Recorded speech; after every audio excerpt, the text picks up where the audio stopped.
नमस्ते, welcome back to another informative video.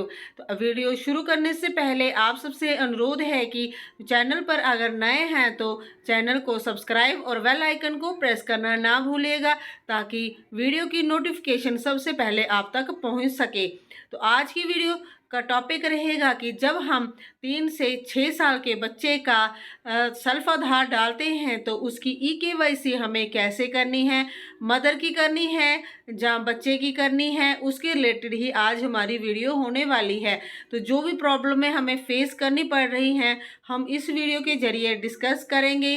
तो आप सबका ज़्यादा समय ना लेते हुए चलते हैं फ़ोन की स्क्रीन में पोषण ट्रैकर पर। सबसे पहले हम चलते हैं 3 से 6 साल वाले स्लॉट में और अपना लाभार्थी कर लेते हैं सिलेक्ट, जिसकी भी हमने सेल्फ आधार डाली हुई है।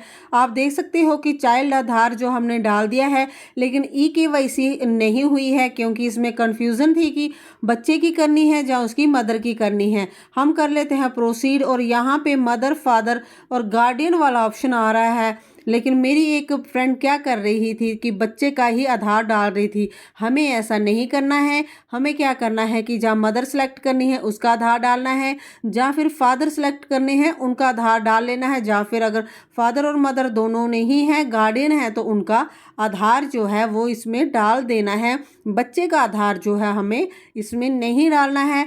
ई-केवाईसी जो है वो हमेशा मदर, फादर या फिर गार्डियन की ही होती है।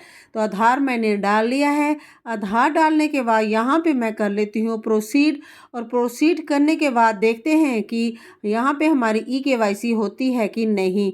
रिलेशन विद द चिल्ड्रन वो लिखा है और यहाँ पे हम कर लेते हैं एक्सेप्ट, और एक्सेप्ट करने के बाद हम देखते हैं हम यहाँ पे फिर से आधार का ऑप्शन आ गया है।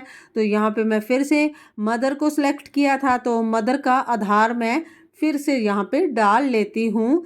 तो उसके बाद आगे का प्रोसेस मैं आपको बताती हूँ कि क्या करना है।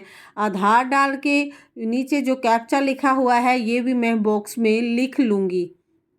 थोड़ा सा इंतज़ार कीजिएगा, क्योंकि मैं आधार नंबर लिख रही हूँ। उसके बाद मैं आपको बताती हूँ कि हमारा जो है ई-केवाईसी होती है सक्सेसफुली या नहीं होती है। कन्फ्यूज़न थी मेरी एक सहेली को, जो कि पोषण ट्रैकर चलाती है, कि बच्चे का करना है ई-केवाईसी या फिर मदर का करना है। वो बार बार बच्चे का आधार नंबर डाल रही थी, लेकिन उनका ई-केवाईसी नहीं हो रहा था। मैं आपको बता देती हूँ कि जब वो बच्चे का आधार डाल रही थी तो उसमें क्या आ रहा था। क्या जब भी हम बच्चे का आधार डाल रहे थे तो ई-केवाईसी नॉट कंप्लीटेड ऐसी जो प्रॉब्लम आ रही थी जब हमने बच्चे का सेल्फ आधार जो है ई-केवाईसी में डाला था। तो मैंने क्या किया कि दोबारा से उनकी मदर का आधार डाला और कैप्चा लिख लिया और उस नेक्स्ट के ऊपर कर लिया क्लिक, और यहाँ पे मांग रहा है ये ओटीपी। मैं ओटीपी डाल लेती हूँ और उसके बाद देखते हैं कि अब भी कोई प्रॉब्लम आ रही है या नहीं। 2 सेकंड का वेट कीजिएगा, क्योंकि ओटीपी आने में भी थोड़ा सा टाइम लगता है। और उसके बाद हम देखते हैं कि हमारा कंटिन्यू करने के बाद कौन सी प्रॉब्लम हमें आती है, जहाँ हमारा सक्सेसफुली ई-केवाईसी हो जाती है। तो ओटीपी मुझे मिल चुका है 6 डिजिट का। मैं डाल लेती हूँ यहाँ पे ओटीपी और उसके बाद हम करते हैं कंटिन्यू।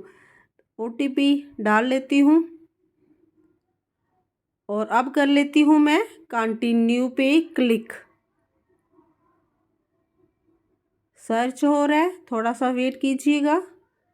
ये देखिए कंटिन्यू फिर से कर लिया और ई-केवाईसी कंप्लीटेड सक्सेसफुली हो चुका है।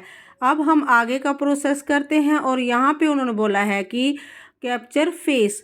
अब जो फेस है यहाँ पे चाहे आप बच्चे का फेस कैप्चर कीजिए, क्योंकि उसका सेल्फ आधार डाला हुआ है, चाहे उनकी मदर का फेस जो है कैप्चर कीजिए FRS करने के लिए। और इस तरह से हमारा बहुत ही आसानी से जो है ई-केवाईसी हो गया है बच्चे का सेल्फ आधार डाल के। तो अगर आई होप कि आपको समझ आ चुकी होगी, लेकिन फिर भी अगर आपके कोई डाउट्स हैं तो कमेंट करके ज़रूर बताइएगा। आज के लिए बस इतना सा ही। फिर से मिलूंगी एक अन्य उपयोगी वीडियो के साथ। अपना ध्यान रखिएगा। Bye bye friends.